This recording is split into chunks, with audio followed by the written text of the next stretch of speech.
one and only Arnold Schwarzenegger!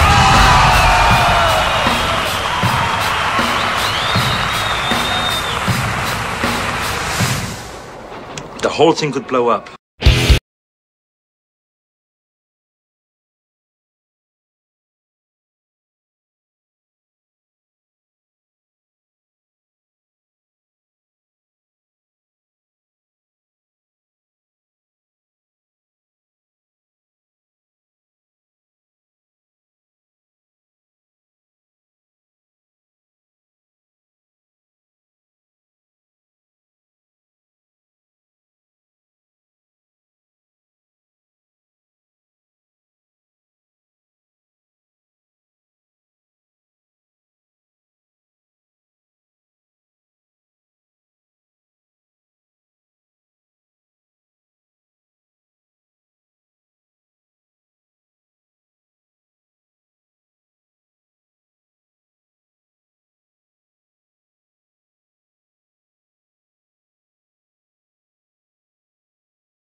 Et salut à tous et bienvenue dans cette nouvelle vidéo donc, qui va conclure la trilogie de ma collection.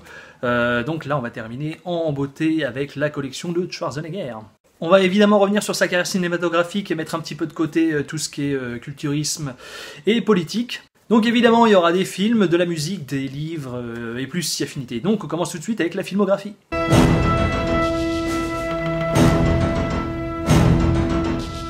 Donc on commence avec son premier rôle, donc il s'agit d'Hercule à New York, dans cette édition de Prolétaire, donc que j'avais trouvé à l'époque, je sais plus, peut-être à 1 € je pense.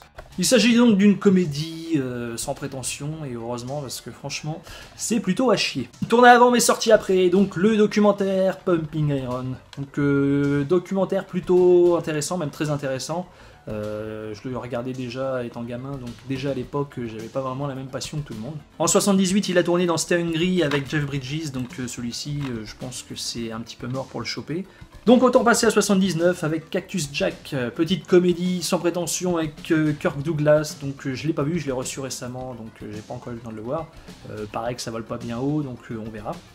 En 1980, Pumping Iron 2, donc là j'ai un petit doute sur les dates, puisque celui-ci apparemment est sorti en 80, mais il s'agit de la revanche de Schwarzenegger, enfin son grand retour dans la compétition après être devenu une superstar du cinéma avec Conan, entre autres, donc je comprends pas pourquoi celui-ci serait sorti avant Conan. Bref. En 1982, Conan de John Milius sur une BO de Basil Polidouris, donc qui magnifie le tout, franchement ce film est taillé sur mesure pour Arnold, donc très bon film, hein, c'est du classique. Et 2 ans plus tard, Conan le Destructeur, donc je monte toujours la même boîte puisqu'il s'agit d'une émission combo avec les deux films. Suite beaucoup moins bonne avec Grace Jones, donc pour le coup qui a limite encore plus vieilli que le premier, donc allez comprendre.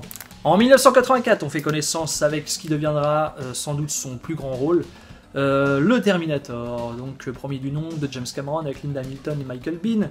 Bon, très bon film de SF, horreur on va dire, puisqu'il est aussi catégorisé horreur. Pour moi c'est sans doute un de ses plus grands rôles, même si encore une fois il parle pas beaucoup, je sais pas, il a une présence de malade dans ce film. Sur une BO encore culte hein, de Brad Fiedel, donc BO ultra connue qui perdurera encore pendant des siècles j'espère. Je possède aussi ce film en version VHS, donc vous savez pertinemment que je ne suis pas du tout du genre à collectionner ce genre d'objet, donc qui pour moi est passé, prend beaucoup de place et est franchement inutile. Je l'avais trouvé en VG pour seulement 50 centimes en parfait état, c'est surtout ça qui m'a fait le prendre, comme vous pouvez voir il n'y a pas un pet quoi, donc voilà.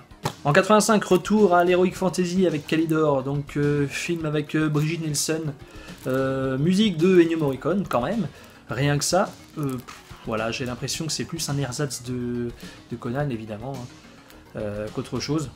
La même année, Commando, donc je pense qu'on peut pas faire plus années 80 que ce film-là, donc il y a tout, il y a les vannes un peu pourries, l'action bourrin, le mec qui bute des centaines de mecs sans une égratignure. Donc, Commando, que dire. Film à avoir absolument dans sa collection, même si là il s'agit d'une version Director's Cut ô combien inutile. Donc dedans il n'y a que 2 scènes, je crois, supplémentaires, même pas traduites, et qui servent absolument à rien du tout. En 86, Le Contrat, donc petit film policier sur fond de mafia, voilà, sans prise de tête. Ça se regarde, c'est loin d'être son meilleur, hein, mais bon, il faut l'avoir. En 1987, année de ma naissance, il m'a fait l'honneur de sortir 2 de mes films préférés de sa filmo, dont Le Predator. Donc encore un film et un rôle taillé à sa mesure. Film d'action sur fond de SF très efficace. Donc toujours la même année, Running Man, ou The Running Man, comme vous voulez. Donc ce petit Blu-ray qui n'a pas lieu d'être, hein, qui est une version pirate, on va dire, je sais pas pourquoi, hein, il n'est jamais sorti, du moins en France chez nous. Sachez qu'aux États-Unis existe une version 3D de ce film-là, donc je serais assez curieux de voir ce que ça donne. De toute façon, comme vous pouvez voir, il y a une grosse faute d'orthographe sur le nom, donc il manque le W, et puis la photo est un petit peu mensongère. Je sais pas depuis quand il a des petits picots sur sa tenue de runner, et ce personnage-là n'existe même pas, je sais pas. Bref. Mais bon, le master est plutôt pas mal, hein, même si à l'intérieur il y a encore une fois du mensonge, puisqu'on nous propose une version 5.1, je crois, et 2.0. Mais au final, il n'y a que la version 2.0, donc on s'en contente, même si au niveau d'image, ça va, ça fait le taf. En 88, il s'essaie au Buddy Movie avec Double Détente, avec James Belushi. Film de Walter Hill, où il incarne le rôle d'un policier russe qui débarque aux États-Unis pour traquer un trafiquant qui vient de chez lui. Encore une fois, c'est un bon délire à avoir, franchement. Même année, il s'essaie à la comédie pour de bon avec Jumeaux, où il fait un petit duo de frangins avec Danny DeVito, donc film qui a cartonné à l'époque. Film d'Ivan Reitman que j'ai vu encore récemment et qui, pour le coup, passe toujours le temps, et voilà, c'est toujours plaisant de voir ce petit genre de film.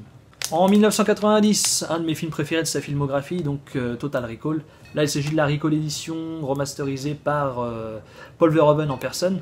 Donc excellent film avec une histoire qui possède plusieurs niveaux de lecture, donc ça je ne vais pas rentrer dans les détails parce que ça mettrait des heures. Et il s'agit d'un film inspiré d'une nouvelle de Philippe K. Dick, donc rien que pour ça, si vous ne l'avez pas vu, je vous invite à le voir. Même année, mais tout autre genre, donc encore un film d'Ivan Reitman, Un flic à la maternelle, donc comédie familiale avec un petit fond, je vais pas dire d'action, ouais, si on peut dire ça, que je regardais beaucoup étant petit, et qui est toujours plaisant, même encore aujourd'hui, donc voilà. En 1991 sort ce petit chef-d'œuvre, Terminator 2, donc voilà, que dire, hormis que je l'ai en maintes et maintes fois ce film. À un moment donné, je l'avais en plus de 8 fois, donc dans divers formats. Donc là il s'agit du DVD, je l'ai en laserdisc, je l'ai encore plusieurs fois en Blu-ray je crois. J'ai cette édition là, donc qui est un peu passée de date, mais bon elle fait le taf. Puis j'en ai un petit peu marre d'avoir plusieurs éditions, donc j'essaie d'en refourguer un peu, ça sert à rien d'avoir 8 fois le même film. Donc Terminator 2. Mon film préféré, parmi mes films préférés. On dit souvent que les suites sont moins bonnes que le film original, mais là, ça déroge totalement à la règle. Pour moi, il s'agit du meilleur film de science-fiction de tous les temps, et du meilleur film, entre autres. Donc, on pourra pas faire mieux, je pense. Je possède aussi cette petite VHS, donc pour le coup, celle-ci, je suis obligé de la conserver. Même si je l'ai numérisée et que vous pourrez retrouver ce making-of sur ma chaîne en tapant Terminator 2 making-of. Un truc dans le genre. Cette VHS était uniquement, je crois, vendue en marchand de journaux si vous achetiez la VHS de Total Recall, donc ça c'était fourni avec. En 1993, encore un très bon film, donc Last Action Hero de John McTiernan. Film qui réalise le fantasme de beaucoup de gens, je pense, hein, pour tout cinéphile qui se respecte surtout, donc de pouvoir s'immiscer grâce à un ticket magique à l'intérieur des films qu'on l'adore. À la fois un film d'action et comédie qui tourne en dérision et qui joue sur les clichés du cinéma en règle générale. Je sais pas pourquoi ce film a fait un flop. Alors qu'aujourd'hui il est catégorisé comme classique, je dis bien catégorisé, désolé si je bafouille. Et si vous êtes cinéphile et que vous devez voir vraiment un film, c'est Last Action Hero. En 1994, on retrouve James Cameron et Schwarzenegger pour True Lies, donc remake US du film français La Totale avec Thierry Lhermitte, Eddie Mitchell, et voilà. Ça vous laisse imaginer le truc. Donc là on est largement au-dessus du lot, donc avec Tia Carrère, Jamie Curtis et Tom Arnold, avec une scène de striptease de Jamie Lee Curtis vraiment dantesque. Donc j'attends toujours une sortie Blu-ray de ce film-là, donc je pense qu'on peut toujours se frotter. En 1995, Ivan Reitman tente de renouer un petit peu le succès qu'il a pu avoir avec Jumeaux, donc il réunit de nouveau Schwarzenegger et Danny DeVito, mais en plus Emma Thompson avec la comédie Junior. Donc franchement, je pense que Schwarzenegger a tout fait, hein, jusqu'à être enceinte. Film que pas mal de personnes détestent pour le coup. Moi à l'époque j'aimais déjà beaucoup, enfin beaucoup, c'est peut-être un grand mot, c'était une bonne comédie pour moi. Je l'ai pas vu depuis longtemps, mais je pense que mon avis n'a pas changé, donc c'est un petit peu injuste. En 1996, L'Effaceur avec James Caan, James Coburn et Vanessa Williams, donc ils s'occupent de la protection des témoins. Film qu'à l'époque, je sais pas pourquoi, j'aimais pas vraiment ce film-là. Je l'ai depuis des années, je l'ai toujours pas revu. Enfin, je l'ai vu plusieurs fois, hein, mais depuis que je l'ai en Blu-ray, je l'ai pas revu. Donc pour moi, ce film signe un petit peu la chute du niveau de ces films. Toujours la même année, petite comédie familiale de Noël avec La Course aux jouets. Film de Noël par excellence, donc où un père de famille oublie d'acheter le cadeau de Noël de son fils, donc le fameux Turboman, le jouet le plus populaire de Noël, donc tout le monde se l'arrache, et évidemment, il n'y en a plus en rayon, et donc c'est un petit peu la guerre entre lui et un autre père de famille. En 1997, Batman et Robin, dont j'ai pas envie de parler. 99, La fin des temps, donc Schwarzenegger qui chasse le diable. Pourquoi pas, encore un autre film que j'apprécie moyennement. En 2000, à l'aube du 6e jour, donc petit thriller d'action futuriste, donc qui pourrait être digne d'une œuvre de Philippe K. Dick, encore une fois. Ça se regarde, mais ça me gonfle un peu en fait. Donc ce film traite du clonage, donc on s'amuse à cloner les animaux, donc pourquoi pas cloner les humains. En 2002, il décide d'aller chasser le terroriste avec dommage collatéral, donc suite à un attentat où il a perdu sa femme et sa fille, donc il décide d'aller en Colombie pour justement chasser le responsable de leur mort, donc c'est un petit peu de la merde ce film, perso. Je sais pas pour vous, hein. Moi je le déteste. 2003 rime avec T3, mais rime pas avec très bon film. Et ça c'est malheureux, puisque ce film, c'est ni plus ni moins une parodie du 2. Et franchement, c'est n'importe quoi, il y a des scènes ridicules. Donc indigne d'être un Terminator, même si la scène finale, pour le coup, était pas trop mal et était bien pensée. Mais bon. En 2003, elle fait juste un petit caméo dans Bienvenue dans la jungle, donc ça, on s'en fout. En 2004, il joue dans le Tour du monde en 80 jours, mais ça, on s'en fout. Et juste après, il débute sa carrière en tant que gouverneur de Californie, et ça, on s'en fout aussi. En 2010, lorsqu'il était encore en poste de gouverneur et qu'il avait une petite matinée de libre, il décide de faire un petit caméo dans Expendables. En 2012, son mandat étant terminé, il a un rôle un peu plus conséquent dans Expendables 2. C'est en 2013 qu'il signe son grand retour, entre guillemets, puisque le film, c'est Le Dernier Rempart, donc film d'action assez moyen dans l'ensemble. En 2013, il fait équipe avec son pote Stallone dans Évasion pour justement s'évader de prison. Bon petit thriller carcéral, rien à dire. En 2014, Sabotage, donc celui-ci, je l'avais vu au cinéma à l'époque. J'avais pas forcément apprécié, donc je me l'étais procuré en Blu-ray à un prix assez raisonnable. Je vous avoue que je l'ai pas revu depuis, donc je peux pas vraiment me prononcer là-dessus. Toujours en 2014, avec le très moyen Expendables 3, donc voilà, je vais pas revenir là-dessus. En 2015, il s'essaie au film dramatique sur fond de film de zombies ou contamination, comme on veut, avec Maggie.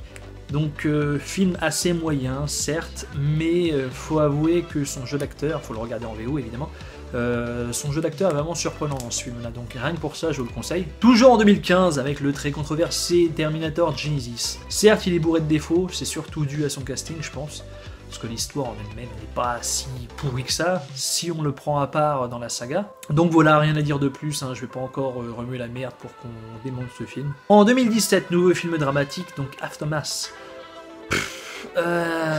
Voilà. Hein. Film très moyen, pour pas dire mauvais, parce que voilà, c'est pas ultra mauvais non plus. Ça se regarde une fois.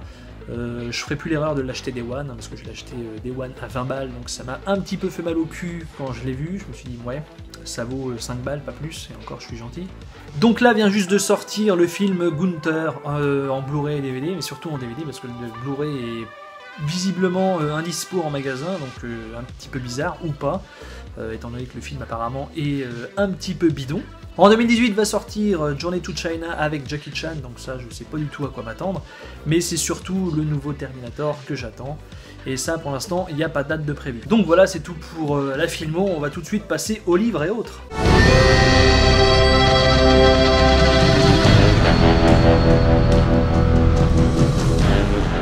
On commence avec l'adaptation en bande dessinée du film Terminator 2. Donc, petite bande dessinée, pas terrible, hein, surtout au niveau du caractère design des personnages. Donc c'est un petit peu mal fait, même très mal fait, je dirais. Mais bon, ça a le mérite d'être là, quoi. Le roman de Running Man, donc je l'ai lu mais pas en entier. Bon, c'est encore une fois très différent du film. Et celui-ci, donc c'est un recueil de nouvelles hein, de Philippe Cadic. Là, ils ont mis Total Recall, mais bon, le titre c'est Souvenirs à vendre, donc recueil de nouvelles, comme je disais. Donc il y a un peu de tout, il y a Minority Report, Paycheck, Planète Hurlante, et encore plein d'autres. Là, Gros Pavé est sans doute l'un de mes plus gros livres, donc il s'agit de Terminator, Anatomie d'un mythe, donc on va voir ça un peu plus en détail.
Donc très bon livre, assez complet, mais malheureusement je n'ai absolument rien appris de neuf sur cette saga, donc c'est un petit peu dommage. Et chez Mad Movies, donc ils avaient sorti un Mad Movies classique donc sur la saga Terminator, et tout ce qu'il y a dedans est pompé sur Terminator, l'anatomie d'un mythe, donc c'est un petit peu moche. Je possède aussi la collection complète de ces cartes à collectionner de Terminator 2. Je trouve que c'est des petits trucs sympas vraiment à avoir, donc là je les ai mis dans un album qui sort de je sais pas d'où, mais bon, c'était pour les protéger. J'avais chopé ça sur eBay à l'époque, je sais plus combien ça m'avait coûté. Pas super cher, mais très content d'avoir ça. Je possède aussi ce gros pavé, donc Total Recall, la biographie de Schwarzenegger, donc qui est très intéressante. Et encore une fois, je me répète, mais bon, je me suis arrêté lorsqu'il débute sa carrière en politique, parce que ça m'intéresse pas, il va falloir que je me relance à un moment donné, on verra bien. Donc je vous la conseille, elle est disponible aussi en format poche, donc, parce que celui-ci n'est pas forcément transportable, donc très bonne biographie. Comme avec Stallone, je possède bon nombre de magazines, donc celui-ci donc, qui porte même son nom, mais surtout celui-ci donc, de Muscle & Fitness, donc c'est un hors-série on va dire, qui revient sur sa carrière en quelque sorte, donc ce magazine mine de rien cote extrêmement cher sur internet, si jamais vous arrivez à le trouver, mais très bon magazine à avoir. Après, je possède encore quelques conneries du genre ce jeu sur Mega Drive de Terminator 2, quelques trucs encore, mais bon, c'est un petit peu dispersé. Et on passe tout de suite au BO de film.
Donc voilà, c'est tout pour cette vidéo, en espérant que celle-ci vous ait plu. Donc n'hésitez pas à me lâcher un max de pouces bleus, à me dire dans les commentaires ce que vous en avez pensé, puis à vous abonner si ce n'est pas déjà fait. Ciao! Stay here. I'll be back.